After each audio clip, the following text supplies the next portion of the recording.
ایک شخص حضور صلی اللہ علیہ وآلہ وسلم کی خدمت میں روتا ہوا آیا اور عرض کرنے لگا، یا رسول اللہ صلی اللہ علیہ وآلہ وسلم، میں برباد ہو گیا ہوں۔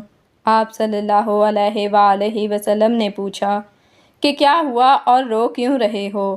عرض کرنے لگا، میں ایک کفن چور ہوں، انصار کی ایک لڑکی کا انتقال ہوا تو میں نے اسے قبر سے نکالا، اور جب اسے برہنہ کیا تو میرے اندر کا شیطان جاگ گیا، میں نے اس مردہ لڑکی کے ساتھ زنا کیا۔ اتنے میں غیب سے آواز آئی، اے شخص! بسم اللہ الرحمن الرحیم۔ السلام علیکم محترم ناظرین، حضور صلی اللہ علیہ وآلہ وسلم کی زندگی قبل از بعثت کے یادگار واقعات میں سے ایک بہت اہم واقعہ وہ حلف ہے جو قریش کے مختلف خاندانوں کے چند افراد نے باہمی طور پر طے کیا۔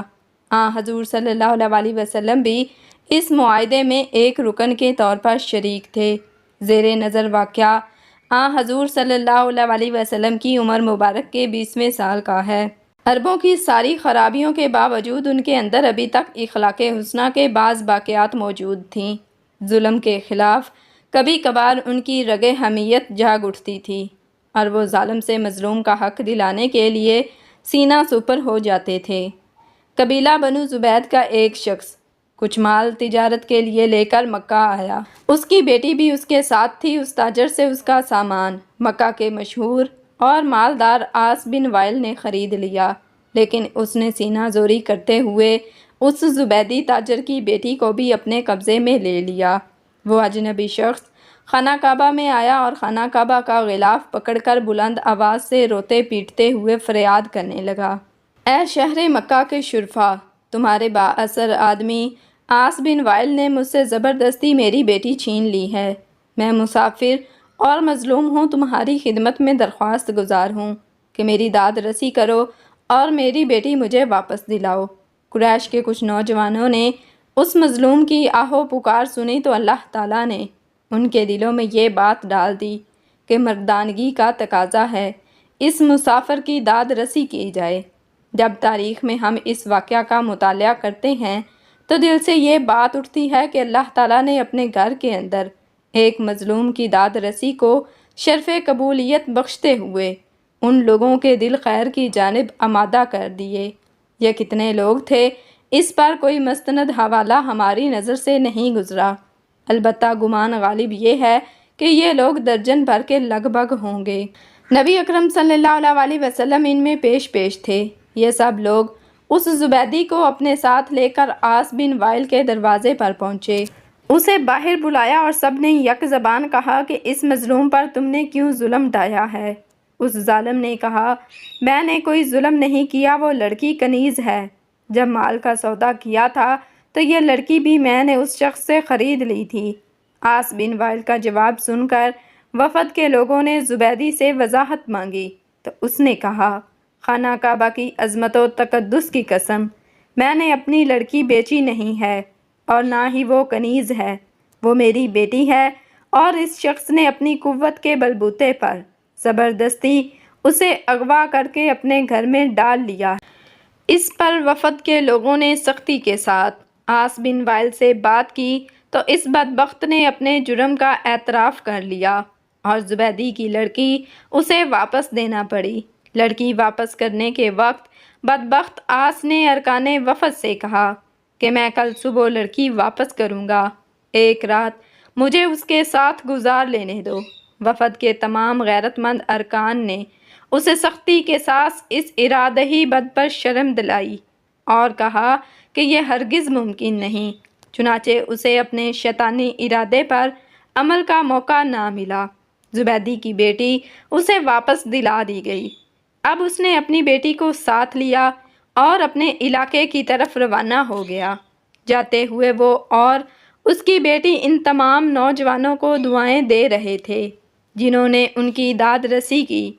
مظلوم کی بد دعا بھی رب عرش تک بلا روک ٹوک پہنچتی ہے، اور اس کی دعا بھی۔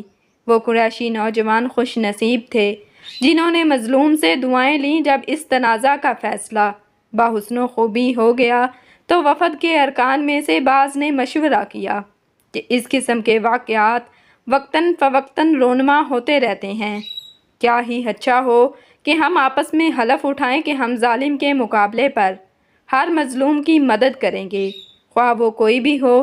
چنانچہ یہ سب لوگ عبداللہ بن جدعان کے گھر پر اکٹھے ہوئے اور اللہ کے نام پر سب نے حلف اٹھایا، جس کے الفاظ یہ تھے: ہم حلف اٹھاتے ہیں کہ غضب شدہ چیز مالک کو واپس دلائیں گے اور آج کے بعد کسی پر ظلم کو برداشت نہیں کریں گے۔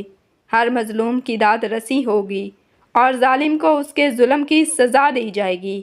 الفضول کے معنی ہے کہ وہ چیز جو ظلم کے ساتھ چھینی جائے۔ نبی اکرم صلی اللہ علیہ وسلم نے فرمایا کرتے تھے: میں نے عبداللہ بن جدعان کے گھر میں جو حلف اٹھایا تھا، آج اسلامی دور میں بھی اگر کوئی مجھے اس کی طرف دعوت دے تو میں لبیک کہوں گا۔ نبی اکرم صلی اللہ علیہ وسلم اپنی پوری زندگی میں جب بھی اس حلف کو یاد کرتے تو اس کی تعریف ضرور فرماتے۔ ایک مرتبہ آپ نے فرمایا: عبداللہ بن جدعان کے گھر پر میں نے جس حلف میں حصہ لیا تھا، مجھے اس کا اتنا احترام ہے کہ اگر کوئی مجھے سرخ اونٹوں کا گلا بھی پیش کرے تو میں اس کو ہرگز نہیں توڑوں گا۔ آج دور اسلام میں بھی مجھے کوئی اس حلف کی طرف بلائے گا تو میں اس کا مثبت جواب دوں گا۔ زمانہ جاہلیت میں قریش کے اہل خیر نے جتنے اچھے کام کیے ہیں، ان میں سے ایک بہت عظیم کارنامہ ہے۔ حضور صلی اللہ علیہ وسلم کی بعثت سے قبل اس واقعہ کا ظہور اللہ کی طرف سے ایک خاص نعمت تھی، جس پر حضور صلی اللہ علیہ وسلم نے ہمیشہ اللہ کا شکر ادا کیا۔ ہماری نظر سے اسی باب میں ایک دلچسپ روایت گزری ہے، جس کے مطابق ولید بن عتبہ بن ابی سفیان حضرت امیر معاویہ کا بھتیجا اور حضرت حسین بن علی رضی اللہ تعالیٰ عنہ کے درمیان ایک تنازع پیدا ہوا۔ ولید جب مدینہ کا گورنر مقرر ہوا تو اس نے اپنی قوت کے بلبوتے پر سیدنا حسین بن علی کی جائیداد، جو زوال مروہ کے مقام پر تھی، قبضے میں لے لی اور گورنری کا رعب جمانے لگا۔ حضرت حسین بن علی رضی اللہ تعالیٰ عنہ گورنر ہاؤس میں تشریف لے گئے اور آپ نے فرمایا: اے ولید، تم میری جائیداد سے قبضہ اٹھا لو، اگر ایسا نہیں کرو گے تو میں اللہ کی قسم کھا کر کہتا ہوں کہ پھر میں اپنی تلوار نکال لوں گا اور مسجد نبوی میں کھڑے ہو کر اعلان کروں گا کہ اے اہل ایمان، آج پھر حلف الفضول کو دہرانے کا لمحہ آ گیا ہے۔ عبداللہ بن زبیر بھی اس وقت وہاں موجود تھے۔ انہوں نے فرمایا کہ میں اللہ کی قسم کھا کر کہتا ہوں کہ حسین کا حق اگر واپس نہ کیا گیا تو میں بھی اس کے حصول کے لیے اپنی تلوار نکال کر اس کے ساتھ کھڑا ہو جاؤں گا، پھر یا تو اس کا حق دلوا کے رہوں گا یا جان کی بازی لگا دوں گا۔ حضرت مصور بن مخرمہ بن نوفل ظاہری تک یہ بات پہنچی تو انہوں نے بھی یہی اعلان کیا جو عبداللہ بن زبیر نے کیا تھا۔ پھر اس تنازع کی خبر حضرت عبد الرحمن بن عثمان بن عبداللہ تیمی تک پہنچی تو انہوں نے بھی وہی الفاظ دہرائے۔ والی مدینہ ولید بن عتبہ کو جب اس صورتحال کا پتہ چلا تو اس نے حضرت حسین کا حق انہیں واپس دے کر راضی کر دیا۔ حقدار کو اس کا حق دلانے کی کاوش اللہ کے نزدیک محبوب ترین عمل ہے۔ اللہ کے نبیوں کی آمد کا مقصد بھی قرآن نے یہی بیان کیا ہے کہ عدل قائم ہو اور ظلم مٹ جائے۔ مظلوم کے حق میں اگر لوگ اٹھ کھڑے ہوں تو ہر دور میں ظالموں کو ان کے سامنے گھٹنے ٹیکنے پڑتے ہیں۔ المیہ یہ ہوتا ہے کہ معاشروں کے اندر بے حسی اور ذاتی مفادات کی سوچ پختہ ہو جاتی ہے، نتیجتاً ظالم منہ زور ہو جاتا ہے اور مظلوم بے بس اور مجبور ہو کر دھکے کھاتا پھرتا ہے۔ سنت رسول صلی اللہ علیہ وسلم کس قدر واضح ہے کہ ظلم کا خاتمہ شان مومنانہ اور فرض عین ہے۔ آج اس جذبے کو پھر سے زندہ کرنے کی ضرورت ہے۔ شیبہ بن عثمان نے روایت بیان کی ہے، شیبہ کہتے تھے کہ میں نے یوم حنین کے موقع پر رسول اللہ صلی اللہ علیہ وسلم کو دیکھا کہ تنہا ہیں۔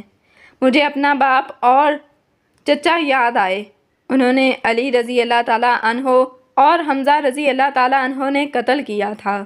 میں نے دل میں سوچا کہ آج انتقام کا موقع ملا ہے۔ میں آپ صلی اللہ علیہ وسلم کے دائیں جانب سے آپ کا رخ کیا۔ جو ہی میں قریب پہنچا تو آپ صلی اللہ علیہ وسلم کے دائیں جانب عباس کو دیکھا۔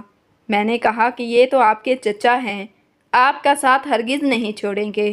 اس وقت عباس نے ذرا پہن رکھی تھی جو چاندی کی طرح سفید تھی اور اس پر اخبار نظر آ رہا تھا۔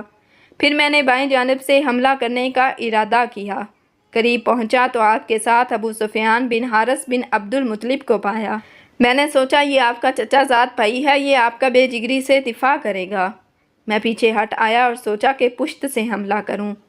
پیچھے سے آیا تو بس تلوار چلانے کی کسر تھی۔ میں نے تلوار اٹھانے کا ارادہ کیا تو اچانک میرے اور آپ صلی اللہ علیہ وسلم کے درمیان آگ کے شعلے حائل ہو گئے۔ یہ شعلے اتنے سخت اور تیز تھے کہ بجلی کی طرح میری آنکھوں کو چکا چوند کر دیا۔ مجھے ڈر لگا کہ کہیں یہ روشنی میری بینائی سے مجھے محروم ہی نہ کر دے۔ میں نے اپنی آنکھوں پر ہاتھ رکھ لیا اور الٹے پاؤں پیچھے بھاگا۔ اس موقع پر حضور اکرم صلی اللہ علیہ وسلم نے میری طرف التفات فرمایا اور کہا، اے شیبہ میرے قریب آؤ۔ پھر دعا مانگی، اے اللہ شیبہ سے شیطان کو دور فرما دے۔ میں نے آپ صلی اللہ علیہ وسلم کی جانب آنکھ اٹھائی۔ اس وقت آپ مجھے اپنی آنکھوں، کانوں اور جان سے زیادہ عزیز ہو گئے۔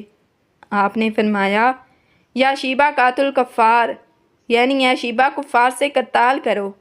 پھر میں نے دیکھا کہ حضور صلی اللہ علیہ وسلم نے مٹھی بھر مٹی لی اور دشمنوں کی طرف پھینک دی۔ وہ مٹی سارے دشمنوں کی آنکھوں میں پڑ گئی۔ عبدالعزیز بن عبد الملک ابی بن ابی مخزورہ رضی اللہ تعالیٰ عنہ نے بیان کیا کہ انہیں عبداللہ بن محیز نے بتایا، اور یہ عبداللہ یتیم تھے اور ابو محذورہ کی سرپرستی میں پلے بڑے تھے۔ عبداللہ کہتے ہیں کہ وہ ایک مرتبہ شام کے سفر پر روانہ ہوئے۔ روانگی سے قبل انہوں نے حضرت ابو محذورہ سے کہا کہ شام کے لوگ مجھ سے اور آپ کی اذان کے بارے میں پوچھیں گے تو میں کیا بتاؤں؟ حضرت ابو محذورہ نے اپنا واقعہ یوں بیان کیا کہ میں اپنے ساتھیوں کے ساتھ حنین کی جانب نکلا۔ ہم راستے میں تھے کہ حضور اکرم صلی اللہ علیہ وسلم کا قافلہ حنین سے واپس آتا ہوا راستے میں ملا۔ حضور اکرم صلی اللہ علیہ وسلم کے مؤذن نے اذان پڑھی۔ ہم نے کچھ فاصلے سے اذان کی آواز سنی۔ ہم راستے سے الگ ہو کر بیٹھ گئے تھے۔ ہم نے اذان سن کر اس کے الفاظ کو مذاق اور استہزاء کے طور پر دہرانا شروع کر دیا۔ حضور اکرم صلی اللہ علیہ وسلم نے ہماری آواز سن لی۔ آپ صلی اللہ علیہ وسلم نے کسی کو حکم دیا کہ ہمیں آپ کے سامنے حاضر کیا جائے۔ جب ہمیں آپ صلی اللہ علیہ وسلم کے سامنے لایا گیا تو آپ صلی اللہ علیہ وسلم نے فرمایا، تم میں سے کس کی آواز بلند تھی؟ یہ سن کر سب نے میری طرف اشارہ کر دیا، اور وہ اس معاملے میں سچے تھے۔ آپ صلی اللہ علیہ وسلم نے باقی سب کو جانے کی اجازت دے دی، مگر مجھے پابند کر دیا۔ پھر حکم دیا، اٹھ اور اذان پڑھ۔ میں حکم سن کر اٹھا۔ اسی وقت نبی پاک صلی اللہ علیہ وسلم کی شخصیت سے زیادہ مجھے کسی چیز سے نفرت اور عداوت نہ تھی۔ اس چیز کا آپ صلی اللہ علیہ وسلم نے مجھے حکم دیا تھا، وہ بھی مجھے از حد ناپسند تھی۔ بہرحال میں اٹھا اور آپ کے سامنے کھڑا ہو گیا۔ آپ صلی اللہ علیہ وسلم نے مجھے اذان کے کلمات سکھائے اور فرمایا، اب بلند آواز سے کہنا شروع کر دے، اللہ اکبر، اللہ اکبر، اشہد ان لا الہ الا اللہ واشہد ان محمد الرسول اللہ، حی علی الصلاۃ حی علی الفلاح، اللہ اکبر، اللہ اکبر، لا الہ الا اللہ۔ جب میں نے اذان مکمل کی تو آپ صلی اللہ علیہ وسلم نے مجھے بلایا اور ایک تھیلی مرحمت فرما دی جس میں کچھ چاندی تھی۔ اس کے بعد آپ نے میری پیشانی پر اپنا ہاتھ رکھا، پھر وہ میرے چہرے پر پھیرتے ہوئے میرے سینے تک لائے اور میرے پیٹ اور کلیجے پر پھیرا۔ پھر میری ناف تک آپ نے ہاتھ پھیرا۔ اس کے بعد آپ نے دعا فرمائی، اللہ تعالیٰ تجھے برکت عطا فرمائے اور تیرے اوپر اپنا فضل و کرم کرے۔ اب میری قلبی حالت بدل چکی تھی۔ میں نے عرض کیا، اللہ کے رسول صلی اللہ علیہ وسلم مجھے مکہ میں مؤذن مقرر فرما دیجئے۔ آپ صلی اللہ علیہ وسلم نے کہا، جاؤ، میں نے تجھے حرم مکہ کا مؤذن مقرر کر دیا۔ اب میرا دل حضور اکرم صلی اللہ علیہ وسلم کی محبت سے یوں بھر گیا تھا کہ کائنات کی کوئی چیز مجھے آپ سے زیادہ محبوب نہ تھی۔ میں حضور اکرم صلی اللہ علیہ وسلم کی مقرر کردہ عامل مکہ حضرت عتاب بن اسید کے پاس آیا اور انہیں پورا واقعہ سنایا۔ چنانچہ اس وقت سے میں نے اذان کی ذمہ داری نبھا رہا ہوں۔ سنن البحیقی میں بیان کیا گیا ہے کہ حضرت ابو محذورہ کی اولاد، ان کے پوتے اور پرپوتے سب مسجد حرام میں اذان دیا کرتے تھے۔ ایک صحابی نبی کریم صلی اللہ علیہ وسلم کی خدمت میں حاضر ہوئے اور خبر دی کہ ایک خوبصورت نوجوان مسجد کے پاس کھڑا ہو کر اس طرح رو رہا ہے جیسے اس کی ماں مر گئی ہو اور وہ چاہتا ہے کہ آپ سے ملاقات کرے۔ چنانچہ یہ سن کر آپ صلی اللہ علیہ وآلہ وسلم نے فرمایا، اس کو مسجد میں بھیج دو۔ تو وہ جوان مسجد میں داخل ہوا اور رسول اکرم صلی اللہ علیہ وسلم کو سلام کیا۔ تو آپ صلی اللہ علیہ وسلم نے سلام کا جواب دیا اور فرمایا، اے جوان، رونے کی وجہ کیا ہے؟ اس نے عرض کیا، میں کیوں نہ روؤں حالانکہ میں نے ایسے ایسے گناہ انجام دیے ہیں کہ خداوند عالم ان میں سے بعض کی وجہ سے مجھے جہنم میں بھیج سکتا ہے۔ میں تو یہ مانتا ہوں کہ مجھے میرے گناہوں کے بدلے دردناک عذاب دیا جائے اور اللہ پاک مجھے بالکل معاف نہیں کر سکتا۔ رسول اکرم صلی اللہ علیہ وسلم نے فرمایا، کیا تو نے خدا کے ساتھ شرک کیا ہے؟ اس نے کہا، نہیں، میں شرک سے پناہ چاہتا ہوں۔ آپ صلی اللہ علیہ وسلم نے فرمایا، کیا کسی انسان کا قتل کیا ہے؟ اس نے کہا، نہیں۔ آپ نے فرمایا، خدا تیرے گناہوں کو بخش دے گا اگرچہ بڑے بڑے پہاڑوں کے برابر ہی کیوں نہ ہوں۔ اس نے کہا، میرے گناہ بڑے بڑے پہاڑوں سے بھی بڑے ہیں۔ اس وقت آپ صلی اللہ علیہ وسلم نے فرمایا، اللہ تعالیٰ تیرے گناہوں کو ضرور بخش دے گا، چاہے وہ زمین، دریا، درخت کے برابر ہی کیوں نہ ہوں۔ بے شک تیرے گناہ قابل بخشش ہیں، اگرچہ آسمان، ستاروں اور عرش و کرسی کے برابر ہی کیوں نہ ہوں۔ اس نے کہا، میرے گناہ اس سے بھی بڑے ہیں۔ آپ صلی اللہ علیہ وسلم نے فرمایا، اے جوان، افسوس ہے تیرے اوپر، تیرے گناہ بڑے ہیں یا تیرا خدا بڑا ہے؟ یہ سن کر وہ جوان سجدے میں گر پڑا اور کہا، پاک و پاکیزہ ہے میرا پروردگار یا رسول اللہ صلی اللہ علیہ وسلم، میرا خدا تو ہر عظیم سے عظیم تر ہے۔ اس کے بعد وہ خاموش ہو گیا۔ اس وقت آپ صلی اللہ علیہ وسلم نے فرمایا، جوان، کیا تو مجھے اپنے گناہوں میں سے ایک گناہ کا بتا سکتا ہے؟ اس نے کہا، کیوں نہیں، میں 7 سال سے قبروں کو کھول کر مردوں کو باہر نکالتا ہوں اور کفن چوری کر لیتا ہوں۔ قبیلہ انصار سے ایک لڑکی کا انتقال ہوا، اس کا کفن نکال لیا اور اس کو برہنائی قبر میں چھوڑ دیا۔ شیطان نے مجھے ورغلایا، اس کی خوبصورتی نے مجھے اپنے جال میں پھنسا لیا۔ واپس لوٹا، جو کام نہیں کرنا چاہیے تھا وہ کر بیٹھا۔ اس وقت ایک آواز سنی، ہے جوان، روزے قیامت تجھ پر عذاب ہو جس دن بارگاہ الہی میں پیش کیا جائے گا۔ تو نے مجھے مردوں کے درمیان برہنہ کر دیا، مجھے قبر سے نکالا، میرا کفن لے چلا اور مجھے جنابت کی حالت میں چھوڑ دیا، اور روزے قیامت اسی حالت میں محشر میں بھی جاؤں گی۔ عذاب ہو تجھ پر آتش جہنم کا۔ یہ سن کر آپ صلی اللہ علیہ وسلم نے بلند آواز میں پکارا، اے فاسق، یہاں سے دور چلا جا، میں ڈرتا ہوں کہ تیرے عذاب میں بھی جل جاؤں۔ تو آتش جہنم سے کتنا نزدیک ہے۔ وہ شخص مسجد سے باہر نکلا اور شہر سے باہر پکارتا جا رہا تھا، اللہ پاک، یہ بھولا بندہ تیرا بندہ ہے، تو میرے گناہوں کو بھی جانتا ہے۔ توجہ کے لیے تیرے پیغمبر کے پاس گیا تھا لیکن اس نے مجھے دور کر دیا ہے۔ تجھے تیری عزت و جلال اور سلطنت کا واسطہ کہ مجھے نا امید نہ کر۔ وہ 40 دن تک دعا، مناجات اور گریہ زاری کرتا رہا۔ جنگل کے درندے اور حیوانات اس کے رونے سے روتے تھے۔ بارگاہ الہی میں عرض کیا، پالنے والے، میری دعا قبول فرما اور گناہ بخش دے۔ تو اے پیغمبر کو اس کی خبر دے، اگر میری دعا قبول نہ ہوئی اور گناہ نہ بخشے، نیز مجھ پر عذاب کرنے کا ارادہ ہو تو میرے اوپر آتش فرما، میں جل جاؤں۔ بہرحال روزے قیامت کی ذلت و رسوائی سے مجھے نجات دے دے۔ تو اس وقت یہ آیات نازل ہوئی، یہ وہ لوگ ہیں کہ جب کوئی نمایاں گناہ کرتے ہیں یا اپنے نفس پر ظلم کرتے ہیں تو خدا کو یاد کر کے اپنے گناہوں پر استغفار کرتے ہیں، اور خدا کے علاوہ کون ہے گناہوں کو معاف کرنے والا، اور وہ اپنے کیے پر جان بوجھ کر اصرار نہیں کرتے۔